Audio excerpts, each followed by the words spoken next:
الله أكبر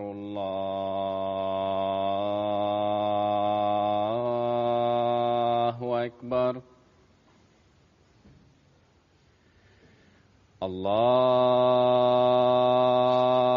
أكبر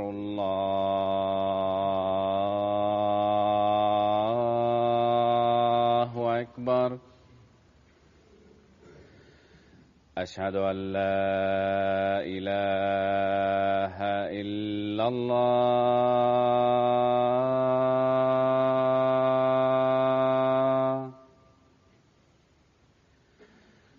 أشهد أن لا إله إلا الله.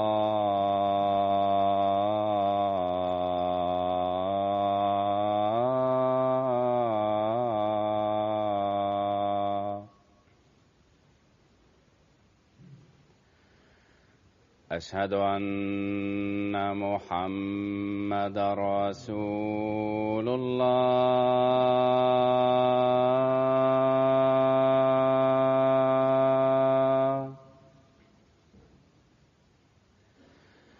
أشهد أن محمدًا رسول الله.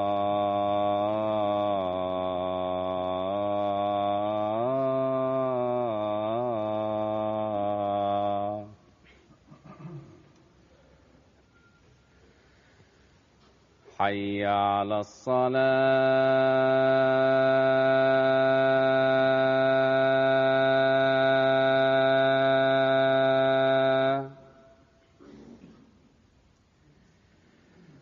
حي على الصلاة.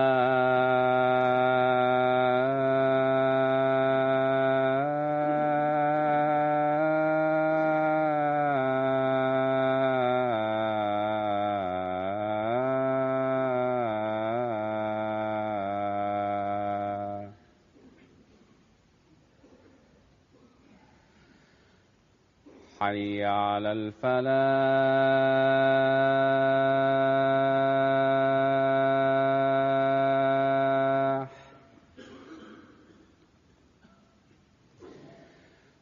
حي على الفلاح.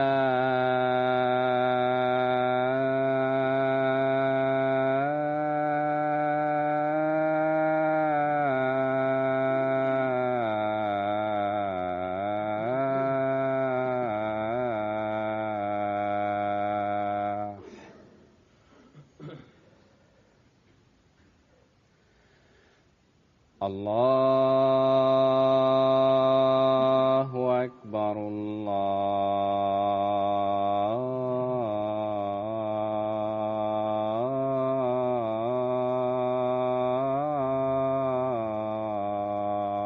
الله أكبر. لا إله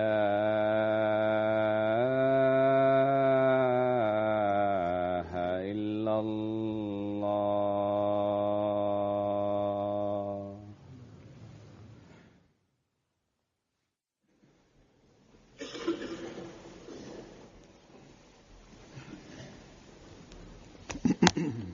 السلام عليكم ورحمة الله.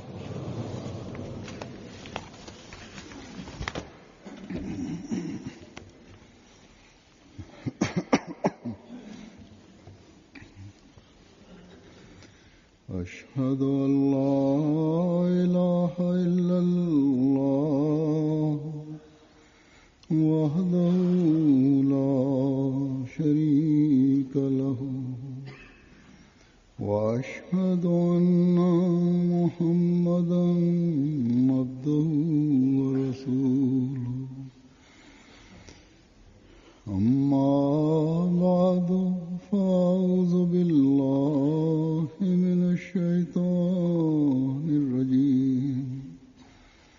بسم الله الرحمن الرحيم.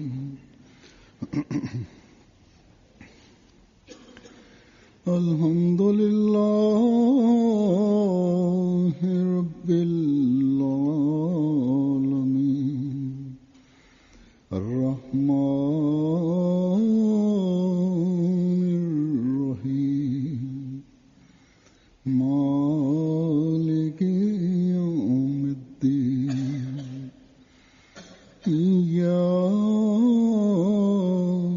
نعبد وإياك نستعين اهدنا الصراط المستقيم صراط الذين أنعمت عليهم غير المغضوب عليهم ولا الضالين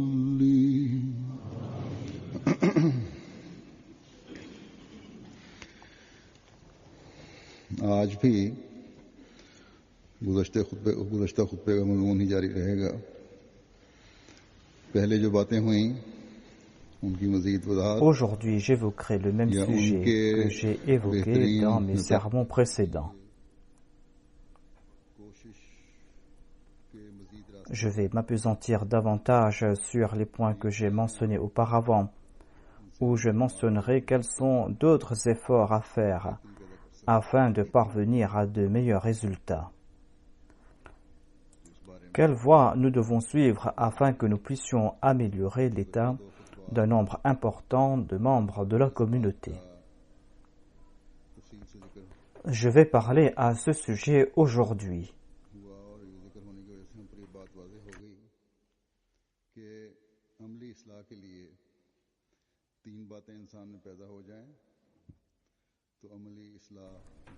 À la lumière de mes deux précédents sermons, nous avons compris quels sont les trois éléments qui vont favoriser la réforme de la conduite. Il faut tout d'abord posséder la volonté. La volonté, selon le point de vue religieux, signifie renforcer sa foi. Ensuite, il faut dissiper son ignorance. Et troisièmement, il faut se débarrasser de ses faiblesses. Aujourd'hui, je vais en parler davantage à la lumière des dires de Hadrat Musleh Maud, le deuxième calife.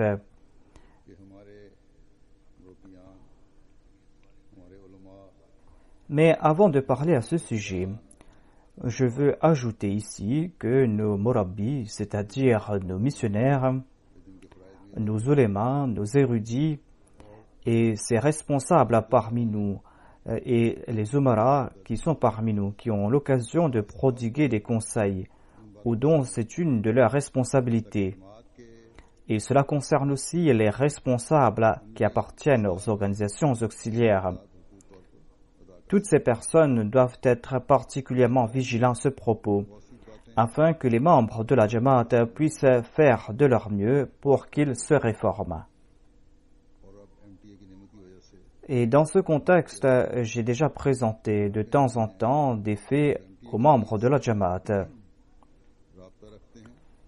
Et maintenant, grâce à cette bénédiction qui est la MTA, les Ahmadis, là où ils se trouvent, s'ils sont en contact avec la MTA, eh bien, ils vont écouter mes conseils et par la grâce de Dieu, ces conseils ont de l'effet sur eux.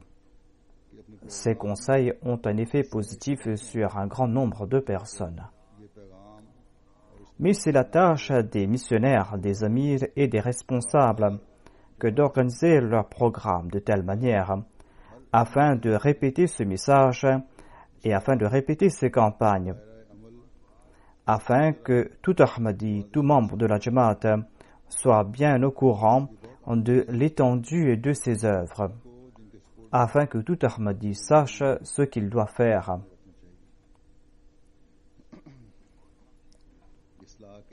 C'est là une tâche importante que doit avoir en tête toute personne à qui ces responsabilités ont été confiées. Le premier moyen de se réformer, c'est de renforcer sa volonté. En d'autres termes, cela signifie la foi. La foi que les prophètes ont été envoyés au monde pour engendrer. Et ces prophètes montrent des miracles tout frais, des miracles vivants. Hadrat Muslim Maud, le deuxième calife de la communauté Ahmadiyya, dit que Dieu a montré d'innombrables miracles à notre Jamaat. Dieu a montré tant de miracles que les autres n'en ont pas vu un centième de ces miracles.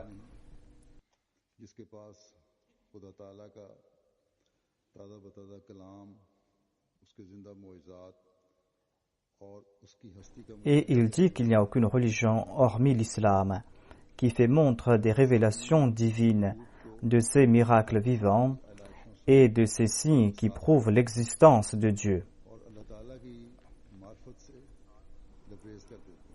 Des signes et des miracles qui purifient les cœurs de toute impureté et qui emplissent les cœurs de la connaissance de Dieu.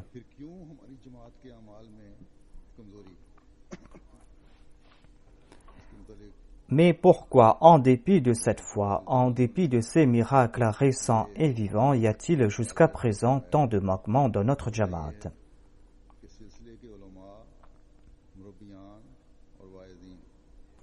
Hadrat Muslim Maud, le deuxième calife, affirme que la raison en est que les ulémas de la communauté, les missionnaires de la communauté et les orateurs de la Jamaat n'ont pas porté une attention particulière pour faire connaître cela aux membres de la Jamaat. L'opinion du deuxième calife s'était avérée exacte 75 ou 76 ans de cela.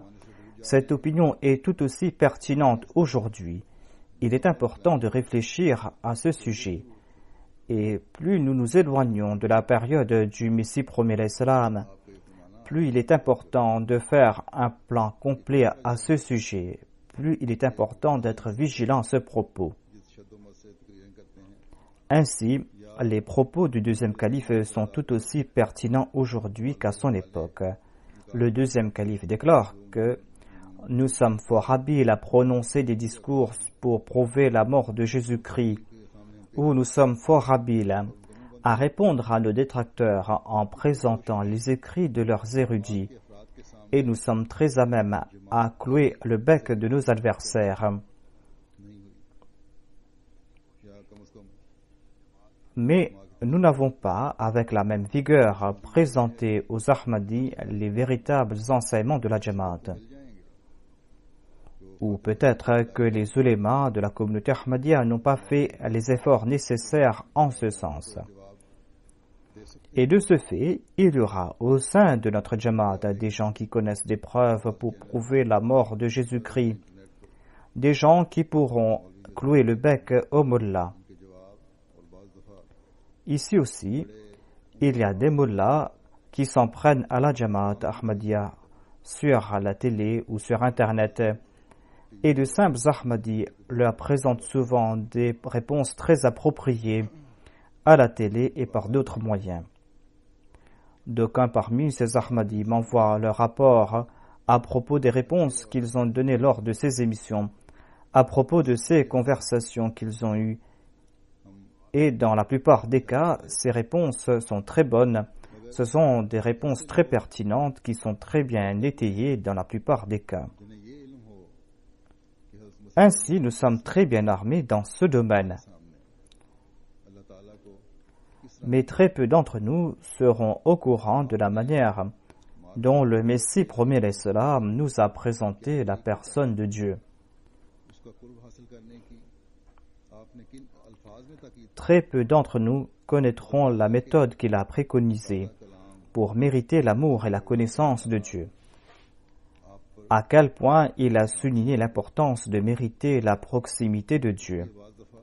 À quel point Dieu s'est révélé à lui, le Messie premier l'Islam, et le nombre de miracles et de signes que Dieu lui a montrés. Dans certains cas, il existe ceux qui acceptent la mort de Jésus-Christ. Il y a de ces personnes qui connaissent aussi les arguments pour prouver la mort de Jésus-Christ. Certaines de ces personnes ont reçu l'Ahmadiyya de leurs parents. Mais puisqu'ils ignorent tout ce que je viens de présenter ici,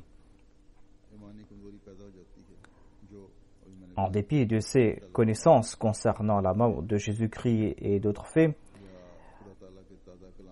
puisqu'ils ignorent ces faits que je viens de mentionner, à savoir la connaissance de Dieu, les miracles et les signes d'Allah, ou comment se rapprocher de Dieu, puisqu'ils ignorent tout cela, la foi de ces personnes est très faible et la foi de ces personnes est chancelante et cela engendre d'autres manquements dans leurs actions.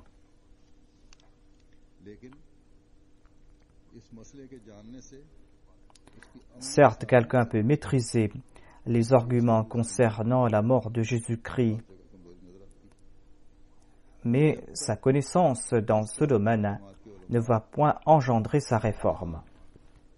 C'est pour cette raison que nous voyons des faiblesses à certains niveaux au sein de la Jamaat. Ainsi, tant que nos ulémas, tant que nos missionnaires et tant que tous les amirs et tous les responsables qui ont pour devoir de servir d'exemple aux membres de la communauté, toutes ces personnes qui doivent effectuer cette réforme, tant que toutes ces personnes ne sont pas vigilantes à ce sujet, tout comme elles devraient l'être, et tant qu'elles ne s'évertuent pas à lier tous les membres de la Jamaat avec le but de l'avènement du Messie promis l'Islam, tant qu'ils n'agissent pas en ce sens, eh bien, ceux dont la volonté est faiblissante au sein de la Jamaat, ces personnes n'arriveront pas à se réformer en conséquence, et ces personnes seront en grand nombre au sein de la Jamaat. Nous devons certainement essayer de savoir combien d'entre nous désirent vraiment rendre culte à Dieu, combien d'entre nous désirent vraiment adorer Dieu. Il n'est pas question de le faire uniquement au cours du Ramadan. Il ne suffit pas d'accomplir l'itikaf pour une fois pour ensuite s'en contenter pendant 1 an ou pendant plusieurs années. Il s'agit ici de faire naître en soi avec constance ce dévouement et cette ardeur afin de mériter pour toujours la proximité de Dieu. Ils sont combien parmi nous qui sont en train de profiter de l'amour de Dieu? Ils sont combien d'entre nous qui voient des signes de l'exaucement de leurs prières, des personnes à qui Dieu parle? Tout Ahmadi doit certainement atteindre ce stade après avoir accepté le Messie promis l'Islam. Il doit faire des efforts en ce sens.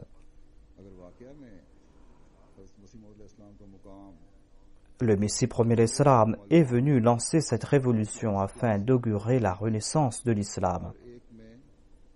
Si tout Ahmadi connaît en réalité le statut véritable du Messie promis l'Islam, et si tout Ahmadi désire ardemment atteindre le but de son avènement, si nous sommes au courant du nombre de signes grandioses que Dieu a manifestés par son entremise, et si nous sommes aussi au courant des signes que Dieu a montrés en faveur de ceux qui l'ont accepté, si nous avons connaissance de tout cela, chacun d'entre nous désirera atteindre ce stade. Chacun d'entre nous va faire des efforts en ce sens. Il va faire des efforts en ce sens afin qu'il puisse lui aussi voir ces signes de ses yeux, afin qu'il puisse aussi faire naître en soi une telle foi qui va engendrer cette volonté qui sera très ferme, une volonté qui va faire naître en nous le désir de nous rapprocher de Dieu.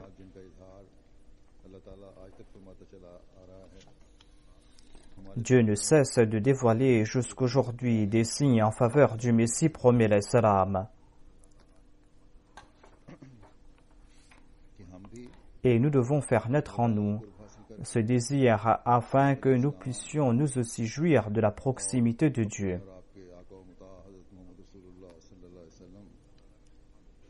Afin de suivre l'exemple du Messie promis l'Islam, le Messie promis l'Islam, qui était tributaire des bénédictions de son maître, le saint prophète Mohammed paix soit sur lui. nous allons devoir suivre l'exemple du Messie premier l'Islam et du saint prophète Mohammed paix soit lui, afin que, de par la grâce de Dieu, nous puissions profiter de cet amour spécial de Dieu. Nous essayons d'imiter les autres dans les choses ayant trait à ce bas monde. En voyant qu'un tel possède tel ou tel objet, on désire soit aussi en posséder.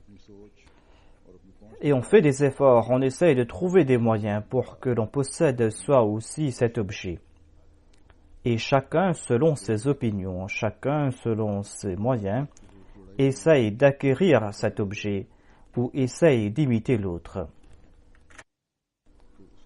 Si par exemple l'on a vu qu'un tel a porté de beaux vêtements, si l'on a vu quelqu'un porter une belle tenue, l'on va désirer soit aussi porter de tels vêtements, posséder de tels vêtements.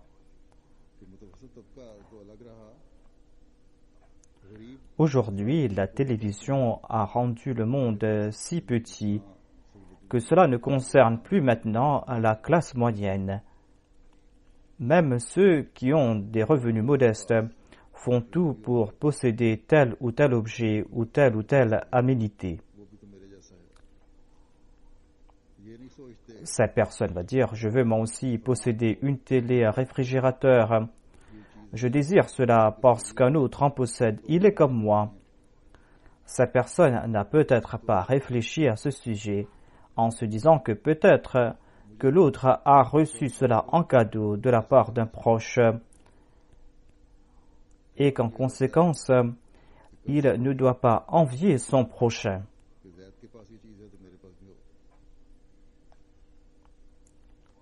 Au contraire, dans la plupart des cas, immédiatement, on va prendre un prêt afin d'acheter ce que son ami possède. Et c'est ainsi que l'on s'endette.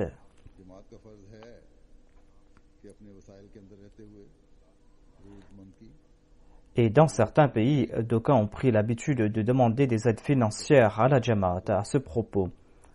Certes, il est du devoir de la Jamaat que de combler les besoins essentiels de ceux qui sont en difficulté, dans la mesure des moyens de la Jamaat. Mais ceux qui demandent ces aides, en particulier au Pakistan, en Inde et dans d'autres pays pauvres, ces personnes doivent demander de l'aide pour des besoins essentiels et doivent aussi préserver leur dignité. Et même ceux qui sont dans une meilleure situation financière désirent posséder tel ou tel objet et ils essayent d'imiter les autres. S'ils voient par exemple qu'un tel possède un nouveau canapé, il désire lui aussi en posséder. Si l'autre a acheté un téléviseur dernier cri, il désire lui aussi en posséder. Et il en est de même concernant les autres gadgets électroniques. Certains s'endettent pour s'acheter une voiture. En passant, sachez qu'une des raisons majeures de la crise économique qui a frappé le monde sont les emprunts à intérêt qu'offrent les banques. Il y a des personnes qui font des prêts à intérêt pour acheter de tels objets. L'intérêt est une grande malédiction. Quand ils font un emprunt, ces gens ne voient pas jusqu'où ça les mènera. En tout cas, désirer posséder ces produits ou faire des prêts à intérêt a poussé à la folie plus d'une personne. Je disais donc que l'on imite les autres en ce qui concerne les choses de ce monde. Et pour acquérir ces choses de ce monde, eh bien certains mettent en péril leur dignité, ou sous le coup de la folie, ils mettent en jeu tout ce qu'ils possèdent. Imiter les autres dans les choses ayant trait à ce monde engendre plus de pertes que de profits. Mais imiter un autre dans ce qui a trait à la spiritualité, essayer de copier un autre dans ce domaine, tout comme le Messie premier l'Islam nous a laissé son exemple. Au contraire, nombre d'entre nous ont vu aussi l'exemple des compagnons du Messie premier l'Islam, l'exemple de ces personnes qui étaient proches de Dieu. Mais nous n'essayons pas de les imiter, alors que dans ce domaine, dans le domaine de la spiritualité, lorsqu'on imite, il n'est pas question de perte, mais de profit, voire des profits qui ne cesseront de croître, et il n'y a aucune échelle grâce auquel l'on pourra mesurer ces profits. Pourquoi donc n'essayons-nous pas d'imiter les autres dans ces actions, des actions qui vont nous pousser vers la vertu? Il est évident que peut-être que nous n'avons pas de connaissance à ce sujet, et c'est pour cette raison que nous en sommes inconscients. Ou peut-être que ce savoir était si peu ou qu'il a été offert sur un laps de temps très court que nous avons oublié qu'aujourd'hui encore Dieu montre des signes vivants. Et c'est comme si nous sommes complètement inconscients à ce sujet, tandis que les choses de ce monde, nous les voyons de temps en temps ou tout le temps à la télé, dans les journaux, dans les publicités, et l'on se résout à acquérir ces objets par un moyen ou par un autre. Et quand on explique cela aux autres, lorsqu'on dit à un autre « Avez-vous réellement besoin de cet objet puisque vous n'avez pas les moyens ?» La réponse qui tombe est « Croyez-vous que les pauvres n'ont pas d'envie? Croyez-vous que nos enfants n'ont pas de désir? Croyez-vous que nos enfants ne désirent pas pareil objet ?»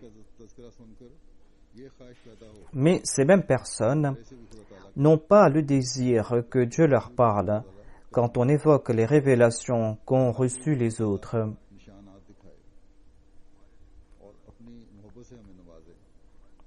Ils ne désirent pas que Dieu leur parle, tout comme il a parlé aux autres. Ils ne désirent pas que Dieu manifeste des signes en leur faveur, tout comme il l'a fait dans le cas des autres. Ils ne désirent pas mériter l'amour de Dieu. La grande raison de l'absence de pareils sentiments est que nos ulémas, nos missionnaires, nos murabbis, nos responsables n'ont pas évoqué et n'ont pas réitéré l'importance d'acquérir l'amour de Dieu aux membres de la Jamaat. Ils ne l'ont pas fait dans leurs cercles respectifs, ou ils n'en ont pas fait mention comme ils auraient dû le faire, ou ils n'ont pas été eux-mêmes des exemples dans ce domaine, afin de pouvoir attirer les autres.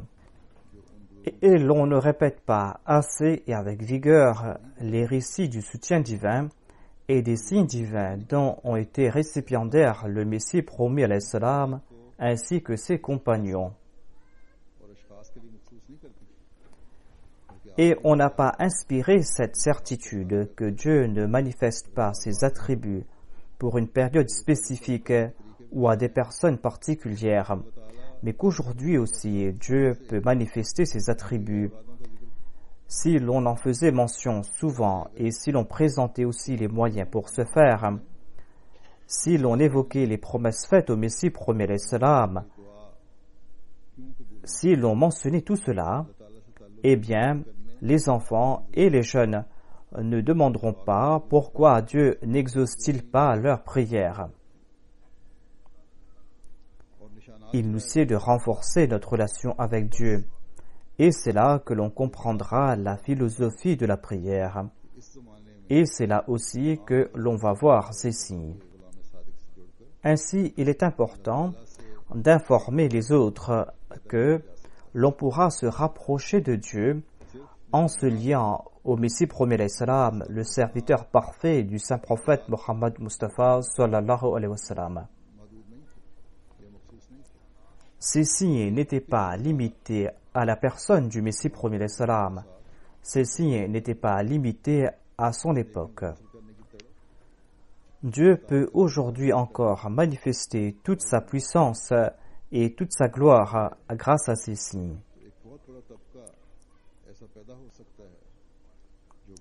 Si ce désir d'accomplir les bonnes œuvres et de se rapprocher de Dieu devrait naître en chacun d'entre nous au sein de la Jamaat, ils seront nombreux parmi nous qui pourront se débarrasser dans une grande mesure de leurs péchés. Se débarrasser complètement de ces péchés est une tâche difficile. L'on ne peut faire pareille affirmation. Selon, l'on peut dans une grande mesure se débarrasser de ces péchés, où la majorité des membres de la Jamaat pourront très bien s'en débarrasser. Cela est tout à fait plausible qu'il y ait un grand nombre de gens au sein de la Jamaat qui ont pu se débarrasser de leurs péchés. De ce fait, il incombe à nos missionnaires, aux amirs, aux responsables qui, dans leurs cercles respectifs, doivent apporter ces réformes. Ils doivent apporter ces réformes tout en informant les autres que Dieu a dit au Messie premier d'Islam que celui qui le suivra à la perfection pourra atteindre Dieu et que Dieu exaucera la majorité des prières de telles personnes, de ces personnes qui se sont rapprochées de lui par l'entremise du Messie premier d'Islam. Par la grâce de Dieu, il existe au sein de la Jamaat de telles personnes. Ce sont des personnes qui m'écrivent et qui m'informent à ce sujet. J'en fais mention de temps en temps. Et il y a de tels incidents, des incidents qui doivent faire des émules. Si l'on veut imiter les autres, il faut, après avoir entendu de tels récits, passer soi-même par de tels états et imiter ces gens, imiter ceux qui ont été mentionnés afin de pouvoir se rapprocher de Dieu. Le Messie premier d'Islam déclare que de tous les peuples qui existent sur terre, il n'y a pas un seul qui accepte ce Dieu qui répond aux prières. Il n'y a pas un seul qui accepte ce Dieu qui exauce les prières. Un chrétien peut-il affirmer que j'ai accepté Jésus-Christ et que Jésus-Christ écoute mes prières et qu'il me répond? Certainement non. Le Dieu qui parle est ce Dieu que l'islam présente. C'est le Dieu que présente le Saint-Coran. Ce Dieu qui a déclaré « Ud'uni astajib lakum », c'est-à-dire « Appelez-moi et je vais vous répondre ». Et c'est là une vérité. Si en toute sincérité et en ayant le cœur pur, l'on croit en Dieu, les deux conditions importantes sont la sincérité et un cœur pur. Si en toute sincérité et en ayant un cœur pur, l'on croit en Dieu et que l'on fait des efforts et que l'on croit en Dieu, eh bien, si l'on se consacre aux prières, en fin de compte, Dieu va répondre à ces prières.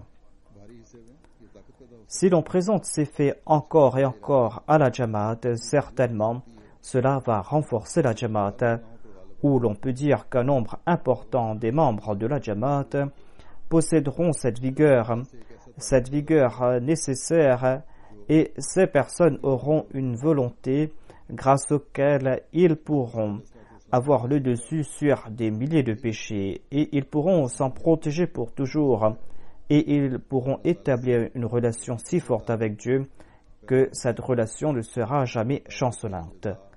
Voilà un des objectifs de l'avènement du Messie premier d'Islam.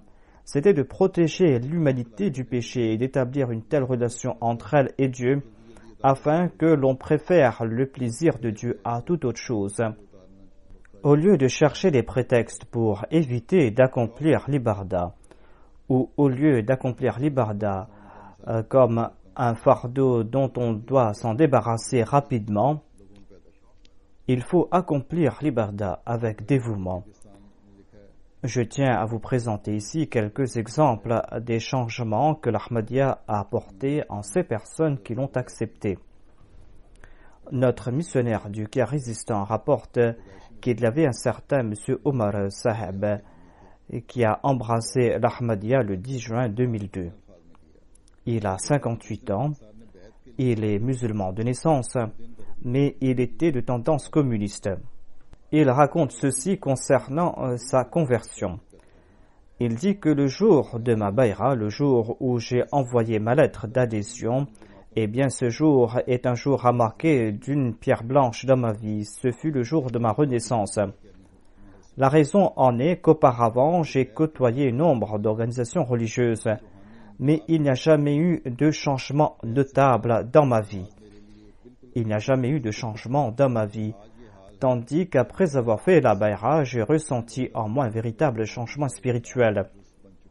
Avant la bayra, la prière était pour moi une pratique étrange, mais aujourd'hui, les 5 prières quotidiennes font partie intégrante de ma vie. Et je ne peux pas me passer de la prière tahajjud. Et aujourd'hui, mon cœur est empli de cette certitude que quand on se met à la recherche de la vérité en toute sincérité, certainement l'on atteint son but. Et c'est en atteignant ce but que l'on pourra parachever son entraînement spirituel. Et c'est le moment du progrès. Et c'est le moment où l'on va ressentir une paix intérieure. Voilà donc les changements révolutionnaires qu'ont apporté ces personnes en elles, ces personnes qui viennent de se joindre à la Jamaat. Notre missionnaire de Cotonou relate l'incident qui a conduit à la conversion d'un certain monsieur Idrissou, qui est lieutenant au sein de l'armée. Il a accepté l'Ahmadiyya en 2013. Il raconte que je suis né le jour de la Eid. Mon père, qui était anémiste, a dit à la sage-femme de me donner un nom musulman. Telle était la tradition là-bas. On donne un nom ayant quelque relation avec les particularités de ce jour ou le nom de ce jour. Je suis né le jour de l'Aïd, mon père était animiste et c'est pour cette raison que mon père a demandé à la sage-femme de me donner un nom musulman parce que c'était le jour de l'Aïd. Ainsi, tout jeune, je partais à la mosquée pour prier. Un jour, quand je revenais de la prière du vendredi, je me suis blessé. Je me suis blessé en dépit du fait que je venais de rendre culte à Dieu. Je me suis dit que je me suis blessé en dépit du fait que je viens de rendre culte à Dieu. Si je devais me blesser même après avoir rendu culte à Dieu, alors pourquoi adorer Dieu? Et j'ai répudié l'islam et je me suis converti au christianisme. Et j'ai fait le tour de toutes les églises et j'ai changé de dénomination parmi les chrétiens. Mais mes malheurs n'ont cessé de croître et je me suis disputé avec ma femme. Il n'y avait plus la paix au sein de notre couple. Le malheur n'a cessé de s'abattre sur ma famille. Mes parents et nos aînés ont essayé de nous réconcilier. Il y a eu des rencontres, des médiations, mais tout cela n'a servi à rien. Nous n'avons pas pu nous réconcilier. Et c'est là qu'un jour, j'ai rencontré un certain M. Mohammed, un prédicateur de la Jamaat. Je lui ai raconté toute l'histoire et il m'a dit que tu as tout essayé. Tu étais musulman puis chrétien, tes malheurs n'ont cessé de croître. Il y a eu des médiations avec les aînés, on a essayé de résoudre toutes ces difficultés. Et cet Ahmadi a dit, je vais te présenter une formule, applique cette formule et dis-moi quel en sera le résultat. Il lui a dit que prie, car la prière est un signe de la véracité de notre religion. Les prières des adeptes de notre religion sont exaucées. Prie pour toi et moi aussi je vais prier pour toi. Nous allons tous deux prier pour qu'Allah fasse que toi et ta femme vous puissiez vous réconcilier et qu'il puisse y avoir de la paix entre vous. Et quand il en sera ainsi, puisque toi et moi nous avons prié en toute sincérité, quand tous tes problèmes auront disparu, sache que ce sera là un signe de la véracité de notre imam. Ainsi, il a prié pendant plusieurs jours. Et il a dit qu'en résultat de ces prières, peu à peu, mes ennuis disparaissaient et je me suis réconcilié avec ma femme. Voilà la voie de l'islam véritable. C'est grâce à cette voie que l'on atteint Dieu, c'est grâce à cela que ces prières sont exaucées. Et tout cela est un signe de la véracité de l'imam de l'époque. Et c'est en le suivant qu'on aura le salut. Et il est devenu Ahmadi. C'est là une leçon pour ces Ahmadis qui appartiennent à de anciennes familles Ahmadis, des familles dans lesquelles aujourd'hui il y a de grands soucis. Ce sont des familles dans lesquelles il y a de grandes difficultés, de grands problèmes. Le mari ne s'acquitte pas de ses devoirs envers sa femme et vice-versa. Il faut renforcer sa foi, il faut essayer de se réformer, il faut se prosterner devant Dieu et vous allez voir que vos difficultés vont disparaître. Chacun d'entre nous doit essayer cette formule pour voir. On doit mettre de côté son égocentrisme, ses idées reçues et ses velléités. On ne doit pas dire « Ah, il a dit ceci et moi je vais répondre cela ». Il faut abandonner tout cela. Il faut implorer sincèrement Dieu, lui demander son aide et c'est lui qui va nous mettre sur la bonne voie. Voici maintenant d'autres exemples du soutien et des signes divins que Dieu nous a montrés à notre époque par l'entremise du Messie promis alayhi salam.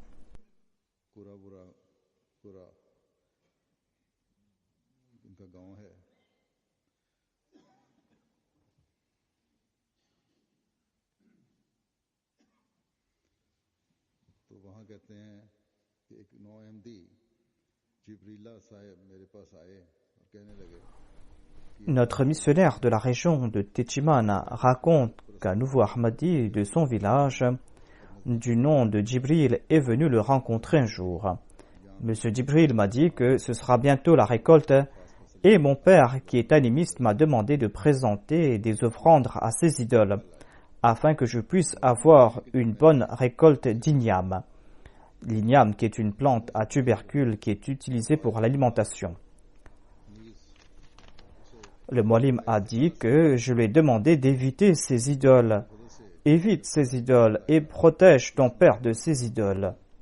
Et le Muallim a dit que je lui ai enseigné la prière istikhara. Et par la grâce de Dieu, lorsqu'il y a eu la récolte, eh bien, il a eu une meilleure récolte que son père. Il a eu une meilleure récolte que son père. Son père était animiste et il a eu une meilleure récolte que son père. Et son père a vu ceci et il a déclaré que le Dieu de mon fils est un Dieu véridique. Et il a brûlé tous les idoles qu'il avait.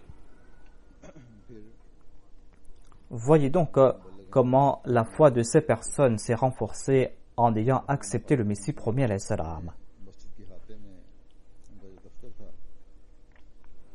Notre missionnaire du Kenya raconte un incident qui s'est passé. Il y avait quelqu'un qui était hostile envers la Jamaat et qui a pénétré dans son bureau. Cet individu était auparavant un employé de la Jamaat. Il venait souvent là-bas, mais il a été licencié par la suite pour certaines raisons. Et cet individu avait une dent contre la Jamaat. Il est entré dans le bureau du missionnaire et il a placé des drogues entre le toit et le plafond du bureau du missionnaire. Ensuite, cet individu en a informé la police en disant que le missionnaire habite ici. Il prêche le message de l'islam, mais c'est là un prétexte. En tout cas, c'est un fournisseur de drogue. La police a fait une perquisition et la police a été informée lorsque la police a ouvert le toit. Eh bien, ils ont vu cette drogue là-bas. On a informé la police que c'était là un coup monté. Mais la police n'a pas écouté. La police a dit que nous allons mener notre enquête. Et le missionnaire a été mis en garde à vue. Son cas a été présenté au tribunal. Et le juge a fixé la date pour l'audience afin de pouvoir juger l'affaire. En tout cas, le missionnaire m'a envoyé une lettre pour me demander des prières et je lui ai écrit, j'ai répondu que je prie pour lui. Le missionnaire raconte que quand je partais pour l'audition, quand je me présentais au tribunal, le juge m'examinait attentivement. Il me regardait de la tête jusqu'aux pieds et ensuite il me disait « Asseyez-vous, monsieur ». Et il donnait aux avocats la date de la prochaine audience. Le missionnaire raconte que 2 jours avant la prochaine audience, après la prière du matin, j'étais fort inquiet. J'ai commencé à lire le Saint-Coran et je me suis dit que je vais m'en remettre au premier verset sur lequel que tombera mon regard quand j'ouvrirai le Saint-Coran. Il se peut qu'il y ait un message pour moi dans ce verset. Et quand j'ai ouvert le Saint-Coran, je suis tombé sur ce verset. Ya naru kuni bardan wa salaman ala Ibrahim. Et cela m'a consolé.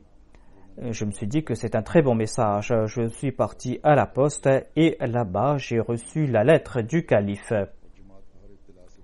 Et le calife m'a répondu qu'Allah vous protège de tout malheur et qu'il vous accorde sa protection, qu'il fasse échouer les complots des hypocrites, qu'Allah protège la Jamaat de toute épreuve et qu'il vous accorde du progrès.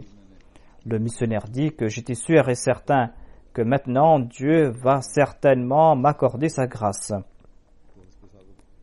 Et j'en ai informé quelques amis. Je leur ai donné cette bonne nouvelle. Je leur ai dit que Dieu va certainement nous accorder sa grâce.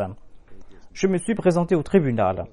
Dieu m'a demandé de m'asseoir et il a parlé aux avocats. Et ensuite, il m'a dit que je suis libre. Il a dit, partez, il n'y a rien contre vous. Ainsi, si l'on possède une foi inébranlable, si on a cette grande certitude en Dieu, l'on va cesser de croire dans cette croyance et l'on se tournera uniquement vers Dieu. C'est Dieu qui montre des signes, il montre des signes et il corrige aussi les écarts de conduite. D'une part, grâce à cela, l'on va renforcer sa foi et l'on va aussi corriger ces écarts de conduite et l'on pourra aussi renforcer la foi des autres. Nous devons faire des efforts en ce sens. Le deuxième point qui concerne la réforme de la conduite est cette connaissance. Posséder de la connaissance, j'en ai déjà fait mention auparavant. J'ai dit que d'aucuns pensent à tort qu'il y a de grands et de petits péchés. Et conséquemment, les gens sont négligents concernant ces péchés qu'ils considèrent comme minimes ou comme mineurs. Et ils pensent que ce n'est pas un très grand péché.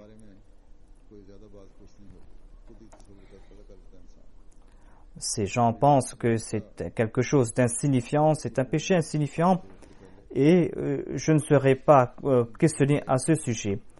L'on se fait des idées pareilles. Dans un de mes précédents sermons que j'ai prononcé peut-être 2 semaines de cela, j'ai parlé à propos de ces demandeurs d'asile qui font de fausses déclarations ici. Ces personnes fabriquent des histoires de toutes pièces et mentent pour avoir le droit d'asile. En fait, ces personnes sont en train de nuire à leur cas. Non seulement qu'ils sont en train de nuire à leur cas, mais ils sont en train de porter atteinte à l'honneur et à la dignité de la Jamaat. Quelqu'un m'a dit qu'après ce sermon, je suis parti voir mon avocat. Et l'avocat de ce demandeur d'asile est lui aussi Ahmadi. Peut-être qu'il a lui aussi écouté mon sermon. Peut-être que cet avocat sert aussi la Jamaat. Et cet avocat a dit à ce demandeur d'asile que dans sa déclaration, il doit mentir. Il a dit qu'il faut que j'ajoute ces histoires fabriquées de toutes pièces ici. Ces faits qui étaient relatés étaient tout à fait faux. Et il a dit à son client que sans cela, vous n'aurez pas de cas et tu ne pourras pas avoir le droit d'asile. Et c'est pour cette raison qu'il faut ici mentir. Alors que j'avais dit auparavant que l'on ne doit jamais mentir dans ces déclarations. Vous n'avez qu'à évoquer la persécution des Ahmadis là-bas. C'est quelque chose qui est clair et net. Tout le monde sait cela. Et pour cela, on n'a pas besoin que l'avocat mente, qu'il fasse usage de subterfuge. Ainsi, les missionnaires, les responsables de la Jamaat doivent conseiller les membres de la Jamaat d'éviter le mensonge. Ils doivent mentionner cela. Et ils doivent informer les autres qu'il n'y a pas de grands, de petits péchés. Les péchés sont des péchés et nous devons éviter le péché. Tout mensonge est mensonge et nous devons éviter ce mensonge qui est un shirk. Si nous voulons renforcer notre relation avec Dieu, eh bien nous devons nous faire des soucis à ce sujet. Les signes seront là et on va voir ces signes. Mais il incombe aussi à ceux qui prodiguent ces conseils qu'ils doivent eux aussi se transformer. Ils doivent atteindre la norme requise afin qu'ils puissent aussi chercher à renforcer leur volonté. et dans la pratique, leurs actions doivent être en accord avec leurs connaissances. Ils ne doivent pas être parmi ceux qui disent ce qu'ils ne font pas. En tout cas, on doit réitérer tout cela, on doit répéter cela dans les dars afin que les Ahmadis puissent renforcer leur foi et afin qu'ils puissent se débarrasser de leurs faiblesses concernant leurs connaissances. On doit citer cela, en faire mention. Si chacun commence à travailler en ce sens, il y aura un changement positif partout. Aujourd'hui, au nom de la connaissance, on est en train d'enseigner de mauvaises choses même aux enfants, même dans des écoles. Et notre nizam doit plus qu'auparavant informer les enfants et les jeunes concernant la vérité. Les parents doivent être conscients de leur situation, de leur état.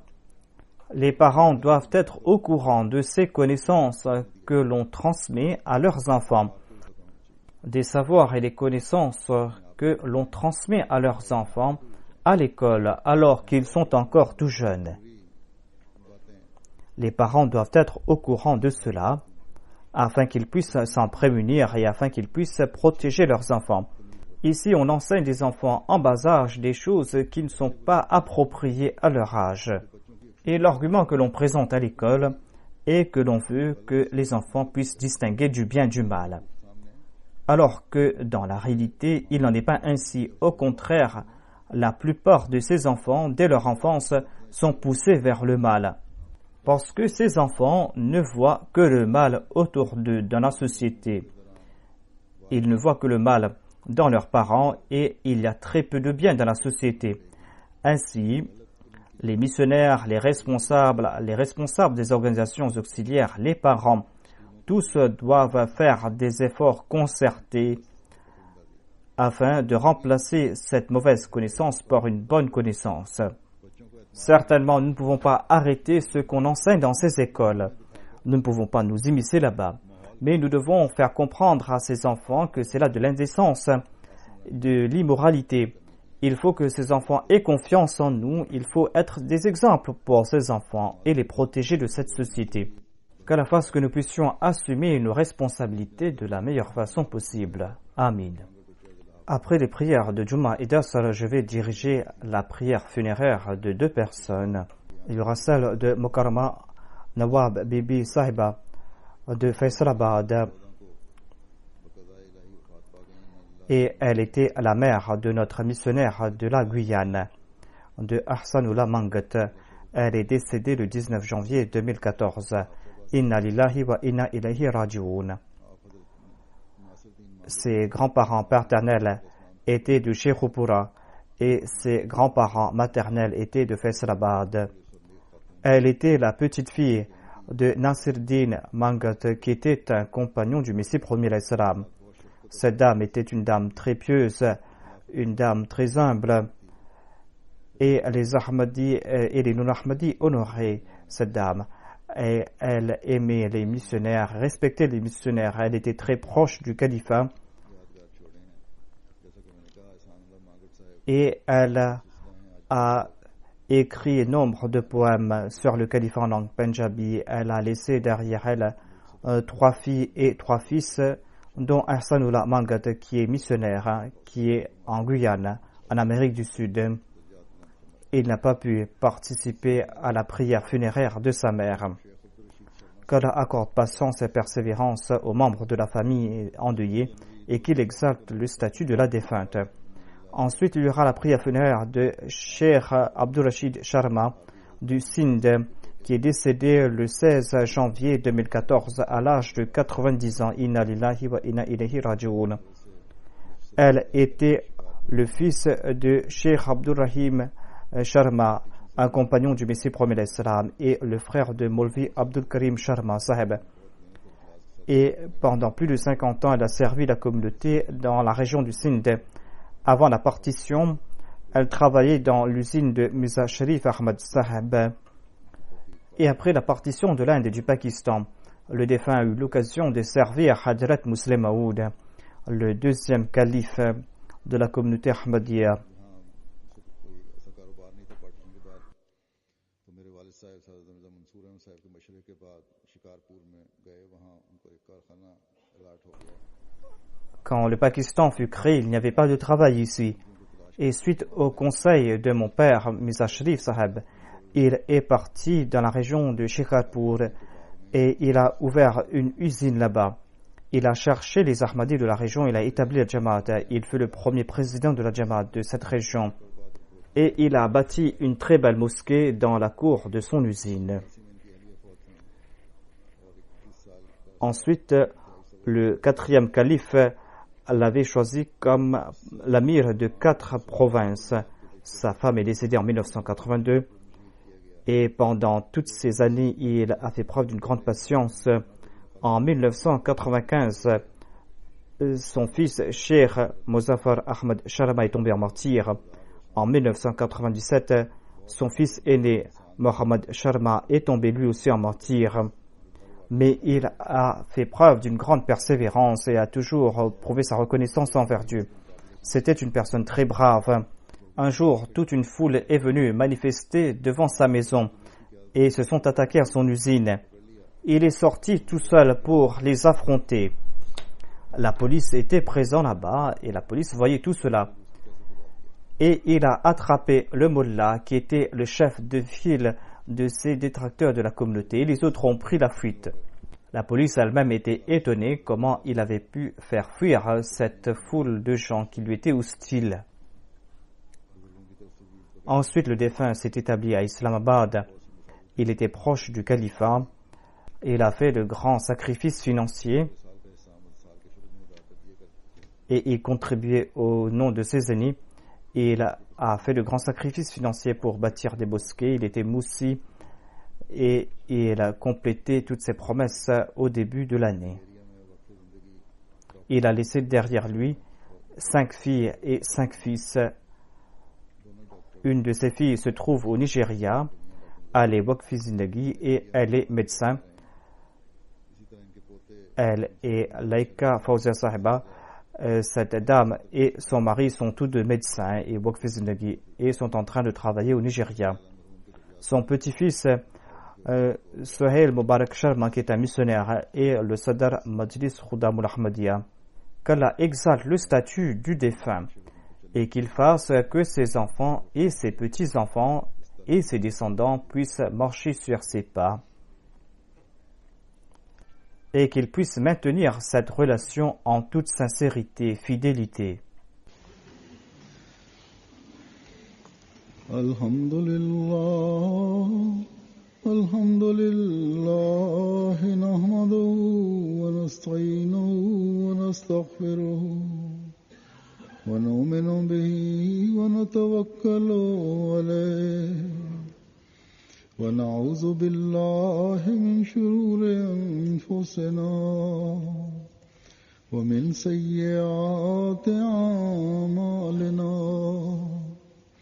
من يهده الله فلا مضل له ومن يضلل فلا هادي له ونشهد أن لا إله إلا الله ونشهد أن محمدا عبده ورسوله عباد الله رحمكم الله إن الله يأمر بالعدل والإحسان وإيتاء ذي القربى وينهى عن الفحشاء والمنكر والبغي يعظكم لعلكم تذكرون اذكروا الله يذكركم وادعوه يستجب لكم ولذكر الله أكبر.